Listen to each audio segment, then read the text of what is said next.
En el Tribunal Supremo de los Estados Unidos no se discute solo tarifas, se discute el poder. Ese tipo de poder que puede cambiar el rumbo de una nación y poner de rodillas al Congreso.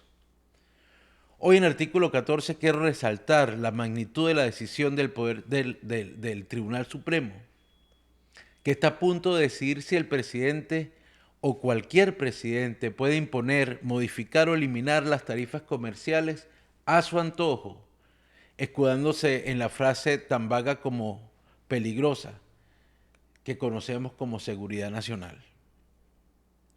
Lo que parece un asunto técnico o económico, en realidad puede redefinir el equilibrio de los poderes del Estado y quizá el futuro mismo del comercio global, pero vayamos al punto y analicémoslo juntos.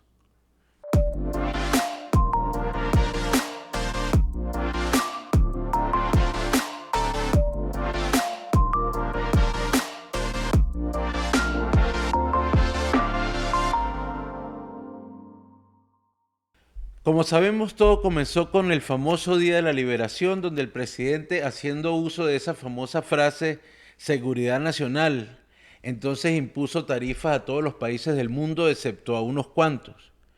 Pero es que recuerdan que no se salvaron ni los pingüinos con aquellas imágenes de las tablas de Moisés.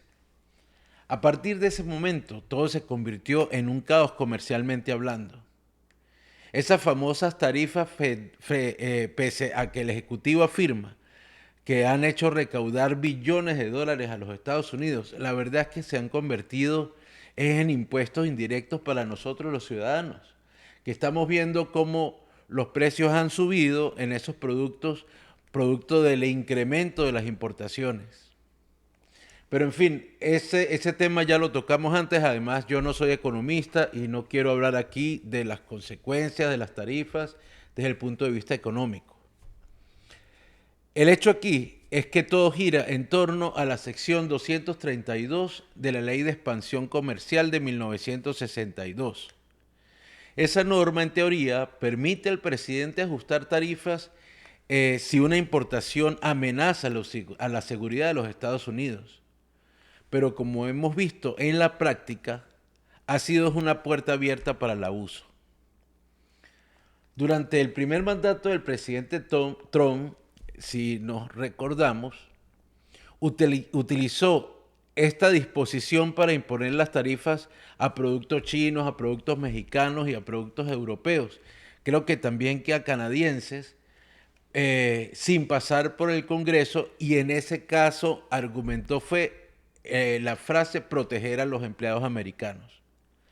Pero el efecto fue que se desató una guerra comercial que sacudió la industria y los mercados globales.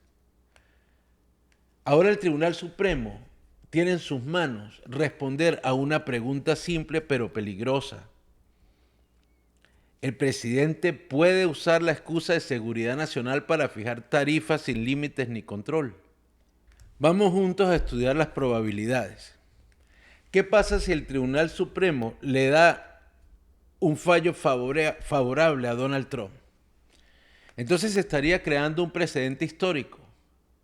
El Ejecutivo va a poder intervenir en la economía sin autorización del Congreso, desplazando el poder legislativo de una de las funciones más sagradas establecidas en la Constitución, que es controlar los impuestos y el comercio internacional.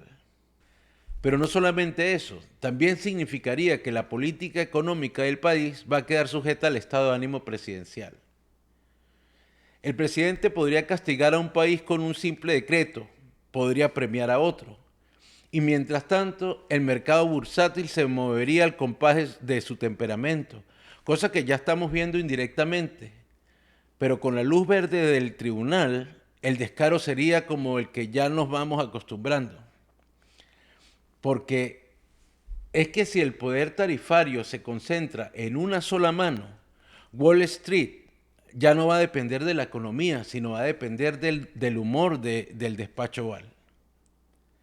Los inversores van a perder confianza. Los socios comerciales como Canadá, México, Europa, van a empezar a cuestionar si los Estados Unidos sigue siendo un aliado predecible o una ruleta emocional con poder nuclear. Y el riesgo más grande es la manipulación política del mercado bursátil. Un presidente con poder sobre tarifas, discursos y emergencia puede mover los índices bursátiles a voluntad y alterar los precios, crear pánico o euforia y beneficiarse directa o indirectamente. La familia, los donantes, los amigos, etcétera, de ese caos que él mismo está generando.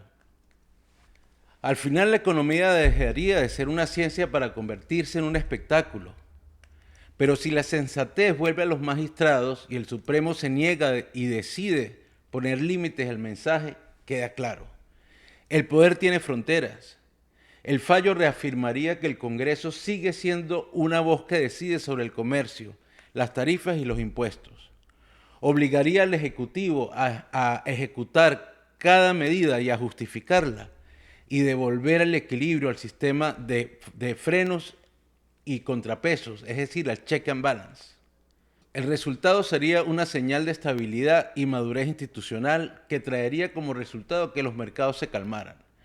Los inversionistas sabrían que las reglas no cambian cada lunes, según el humor del presidente. Y los aliados podrían volver a confiar en Estados Unidos como socio predecible y no como un adversario impredecible. Este sería en esencia un acto de defensa de la Constitución frente a la tentación populista de gobernar por impulso. Más allá del fallo, hay un fondo que no podemos ignorar. En esta nueva era, muchos líderes descubrieron que la emergencia nacional sirve como la llave mágica para gobernar sin Congreso.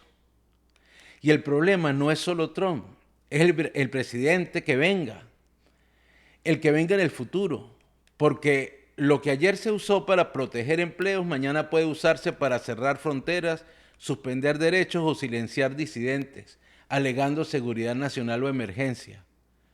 Esto está pasando y hay quienes lo niegan aún. Cuando la ley se interpreta como un instrumento del poder y no como su límite, la república comienza a resquebrajarse. Al final, esta decisión del Supremo no solamente trata de tarifas, trata de límites, de si la Constitución sigue viva o si ya fue reemplazada por el capricho ejecutivo. Si el tribunal le da razón a Trump, no solo se modifica la economía, se va a modificar también la naturaleza misma del poder presidencial. Pero si la niega, aún hay esperanzas de que el principio de equilibrio, ese que los padres fundadores imaginaron, sigue respirando entre las páginas de la ley. Porque si el poder económico se concentra en una sola mano, tarde o temprano, todo lo demás seguirá el mismo destino. La justicia, la prensa, la libertad y la verdad. La frase de hoy es de Lord Acton. La historia demuestra que el poder absoluto rara vez destruye al tirano, suele destruir la república. Y desde artículo 14 reiteramos nuestro llamado urgente por la defensa de la democracia, de los derechos humanos y por el fin del genocidio en Gaza. Porque cuando la justicia se calla frente al poder, ya no es justicia, es complicidad. Si te pareció interesante este episodio, suscríbete, compártelo, comenta tu opinión y sígueme en redes. Seguimos.